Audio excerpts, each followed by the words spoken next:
नमस्ते सभी को। आज फिर से हम पढ़ रहे हैं न्याय दर्शन।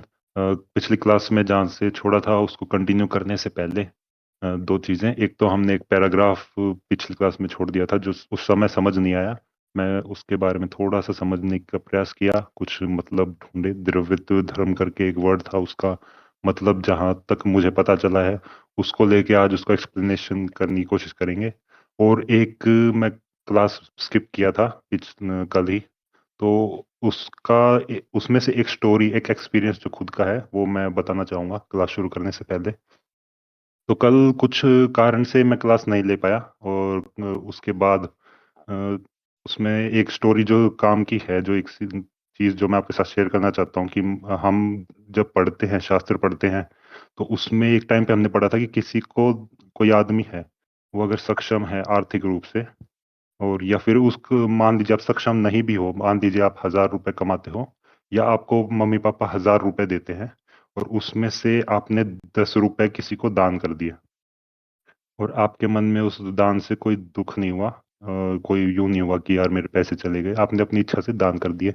और आप उस दान को जब आप मन में डाल के देखते हो कि भाई मुझे संतुष्टि हुई, मैंने कुछ अच्छा काम किया, कुछ भलाई का काम, ऐसा फिर फीलिंग आने लगती है, और फिर ऐसा ऐसा लगने लगता है कि मुझे तो पैसे से मोह ही नहीं था, और मुझे जो ये पैसा गया, कुछ कितना भी अमाउंट गया हो, 10 20 50 जो भी है, कि कोई फर्क नहीं पड़ता, जाने दो, अच्छे काम के लिए, मेरे को कोई फर्क नहीं पड़ता।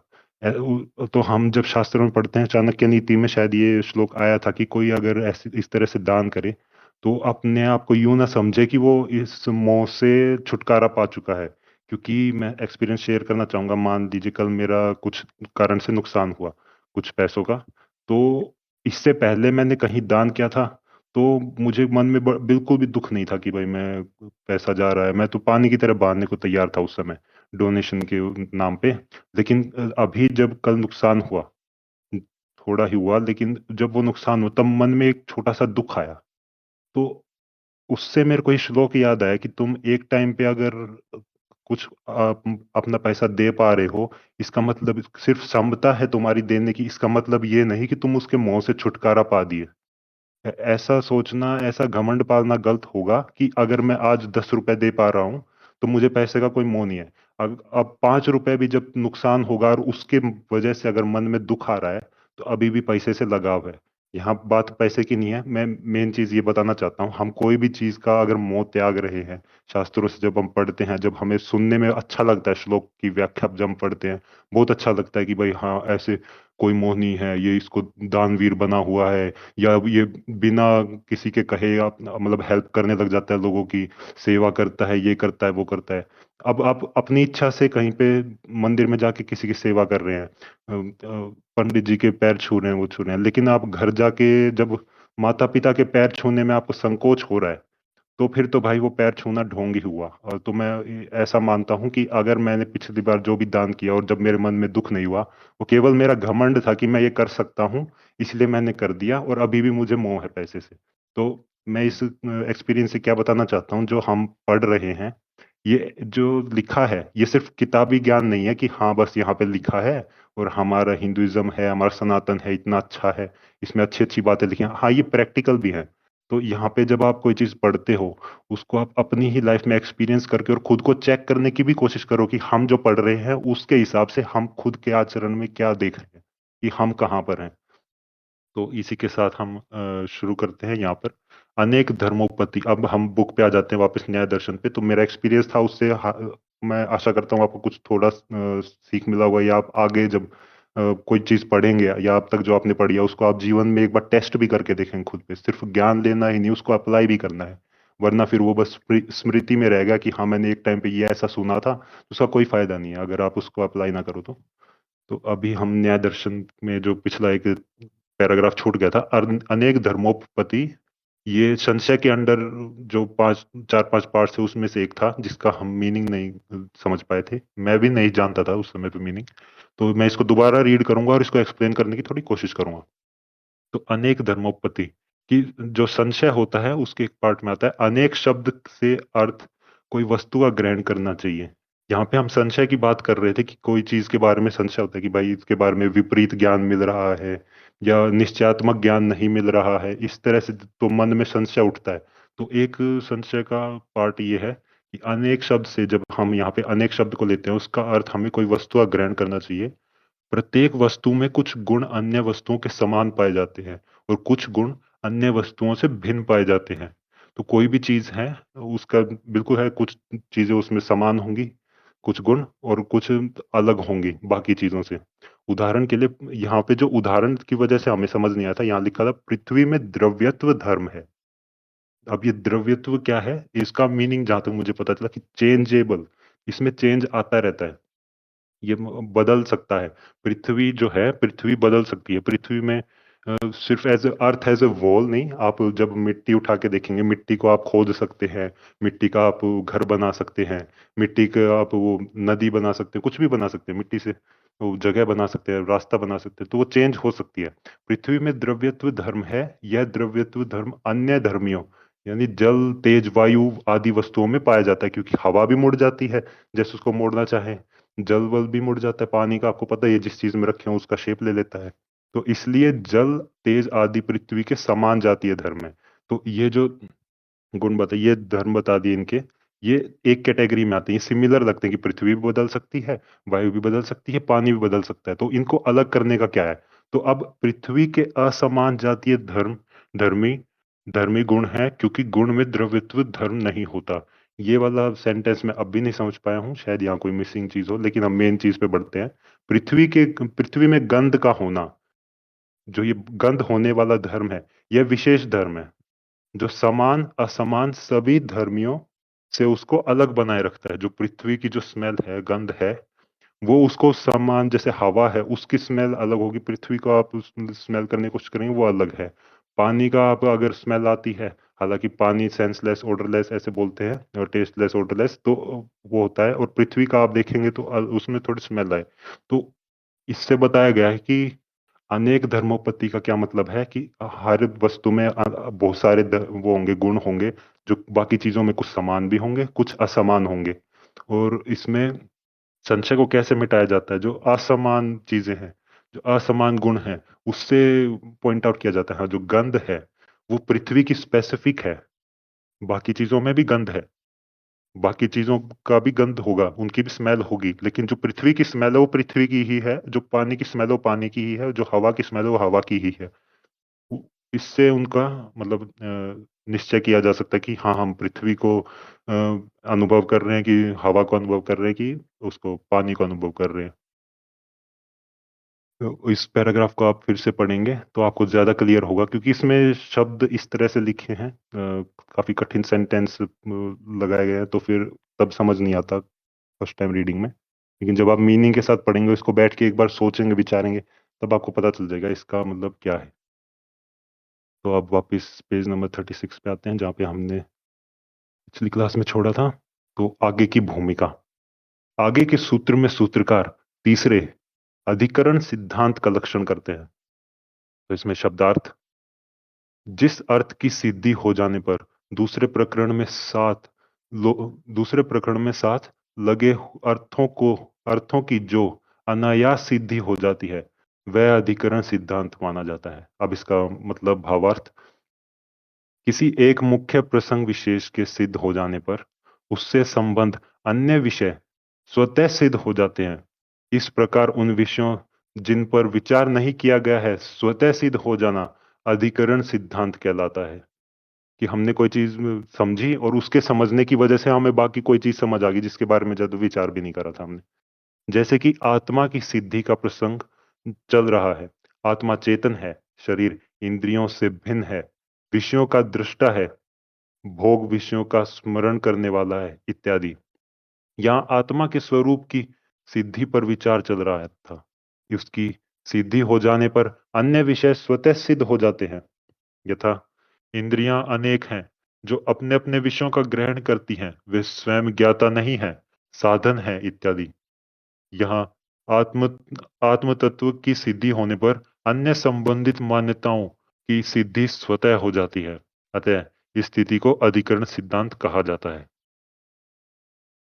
तो अगले श्लोक की भूमिका है, आगे के सूत्र में सूत्रकार चौथे अभ्युपगम अप्युपगम सिद्धांत का स्वरूप बताते हैं। शब्दार्थ: अपरीक्षित अर्थ का स्वीकार कर लेने से उस विषय की विशेष परीक्षा के निमित्त अभ्यु अभ्युपगमन गम सिद्धांत माना जाता है। अब इसका भावार्थ: किसी एक विषय का निश्चय करने के लिए चर्चा चल रही होती है, उसी बीच चर्चित विषय के किसी विशेष अंश भाग को बिना परीक्षा किए हुए ही कुछ काल के लिए स्वीकार कर लिया जाता है, तो ऐसा स्वीकार कर लेना अभ्युपगम सिद्धांत कहलाता है। ये बहुत इंपॉर्टेंट है समझना। जब भी हम कोई चीज सीखते हैं, कुछ एजम्पशंस हम मान के चलते हैं, वो बिना चैलेंज किए ही हम उसको एक्सेप्ट कर लेते हैं। कि अगर मान लीजिए कि मतलब फॉर एग्जांपल है, क्या पता वो फिट हो ना हो, लेकिन मैं बस बताना चाह रहा हूँ कि मान लीजिए कोई दिल्ली में आपने कल देखा, सुबह सुबह ही देखा, चलो मान लीजिए सुबह देखा, और दोपहर में ही उसको मुंबई देख लिया, तो आप जब अनुमान लगाओगे कि हाँ ये हो सकता है, ट्रेवल करके तो आया है, वो तो हमें समझ में आ गया, लेकिन ट्रेवलिंग आप अनुमान लगा लोगे कि हाँ शायद हवाई जहाज से आया होगा। इतने कम समय में हवाई जहाज से ही आया जाता है। अब पॉसिबिलिटी क्या है? पॉसिबिलिटी तो ये भी है रॉकेट से आया हो, पॉसिबिलिटी तो ये है कि कोई F1 Formula 1 कार चला के आया हो, बहुत स्पीड में आया हो, पॉसिबिलिटी है। लेकिन हम एक एजम्पशन लगाते हैं कि हाँ भाई, जो मोस्ट प्रोबेबल आंसर है इसका कि भाई एरोप्लेन से आया होगा, फटाक से पहुंच गया 1-1.5 घंटे में, तो वो लगता है उसको हम चैलेंज किए बिना ही स्वीकार कर लेते हैं। या क्या पता असल में वो सच में Formula 1 कार चला के आया हो, भगा भगा के, या वो और स्पीडिंग करता है, कुछ भी करके आया हो, लेकिन हम खुद ही मान लेते हैं बिना चैलेंज के कि हाँ वो इतने आया होगा, तो इसी तरह से आया होगा। अब ये लूजी एग्जाम्पल है, एग्जैक्टली फिट नहीं होगा, लेकिन मैं एक बताना चाह रहा हूँ कि ये क्या कहना चाह रहा है। तो उदाहरण के लिए, चर्चा चल रही है शब्द विषय में। न्याय: वैशेषिक की मान्यता यह है कि शब्द गुण है और वह अनित्य है। विपक्षी ऐसा नहीं मानता है, वह शब्द को द्रव्य तथा नित्य मानता है। ऐसी स्थिति में वादी कहता है कि चलो थोड़ी देर के लिए यह मान लेते हैं कि शब्द द्रव्य है। अब शब्द द्रव्य है ऐसा तो मान लिया, किंतु इस बात की परीक्षा करनी चाहिए कि वह शब्द नित्य है या अनित्य। ऐसे अवसरों पर शब्द के द्रव्यत्व को स्वीकार कर लेना, जो अभी तक अपरीक्षित है, अभ्युपगम सिद्धांत कहलाता है।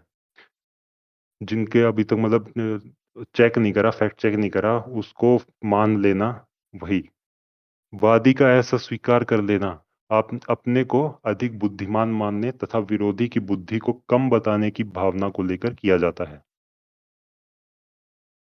ये लास्ट वाली लाइन, वादी का ऐसा स्वीकार कर लेना अपने को अधिक बुद्धिमान मानने तथा विरोधी की बुद्धि को कम बताने की भावना को लेकर किया जाता है। इसका एक्सप्लेनेशन मैं फिर से नहीं दे पाऊंगा, उदाहरण भी बड़ा कठिन था, जो सेंटेंस फॉर्मिंग है वो भी बहुत कठिन है। तो जो इसमें एक्सपर्ट होगा वो बहुत अच्छे से एक्सप्लेन कर पाएगा, लेकिन आपको अगर बेसिक बेसिक मीनिंग तो समझ ही आ ही गया होगा जो ऊपर लिखा है उससे। तो इसमें आप सोच विचार करिए, आपको और डीपर समझ आएगा। तो भूमिका में चलते हैं अगले उसमें। प्रथम सूत्र में जानने योग्य 16 पदार्थों में से अब क्रम से प्राप्त सातवें अवयव नामक पदार्थ का स्वरूप बताते हैं। तो अब नेक्स्ट अवयव पे आ गए हैं, संशय से आगे। शब्दार्थ: प्रतिज्ञा, हेतु, उदाहरण, उपनय, निगमन, अव्यय कहे जाते हैं ये पांच। इसका भावार्थ क्या है? किसी वस्तु की सिद्धि के लिए अनुमान प्रमाण का प्रयोग किया जाता है और उस प्रयोग में 5 वाक्यों की सहायता ली जाती है। उन 5 वाक्य समूह को अवयव कहा जाता है। यह अवयव प्रतिज्ञा, हेतु, उदाहरण, उपनय तथा निगमन है। इनका विस्तृत वर्णन आगे के सूत्रों में किया जाएगा। अनुमान प्रमाण दो प्रकार का होता है। पहला स्वार्थानुमान, दूसरा परार्थानुमान। अपने लिए किसी विषय का यथार्थ ज्ञान करने हेतु मन में साधक हेतु उदाहरण आदि का चिंतन करके निर्णय कर सकते हैं, किंतु दूसरे व्यक्ति के लिए अनुमान का प्रयोग किया जाता है तो वहां प्रतिज्ञा आदि 5 अवयवों का प्रयोग करना आवश्यक हो जाता है। तो अगले श्लोक की भूमिका, यहाँ पे एक्सप्लेनेशन आएंगे। किसी वस्तु की सिद्धि करने में जिस अनुमान प्रमाण का प्रयोग किया जाता है वह 5 वाक्यों का समूह है, जिसमें पहला वाक्य है प्रतिज्ञा। इसका लक्षण सूत्रकार कर रहे हैं। तो अब शब्दार्थ आएगा प्रतिज्ञा के लिए। साध्य का निर्देश कथन करना, साध्य का निर्देश कथन करना प्रतिज्ञा नामक प्रथम अवयव है। भावार्थ, जिस विषय में संदेह बना हुआ होता है, निर्णय नहीं होता है, उस संदेह को दूर करने के लिए सर्वप्रथम जिस वाक्य का कथन किया जाता है उसको प्रतिज्ञा कहते हैं। जैसे कि आत्मा नित्य है या अनित्य, क्वेश्चन मार्क। यह आत्मा के नित्यत्व अनित्यत्व के विषय में संदेह है। अनित्यवादी अपना पक्ष 5 अवयव वाले वाक्यों से प्रस्तुत करता है। प्रतिज्ञा, शब्द शब्द अनित्य है।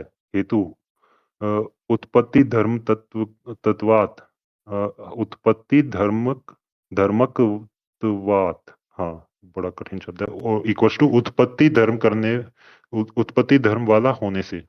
व्याप्ति, ब्रैकेट में जो जो उत्पन्न होता है वह वह अनित्य होता है, ब्रैकेट क्लोज।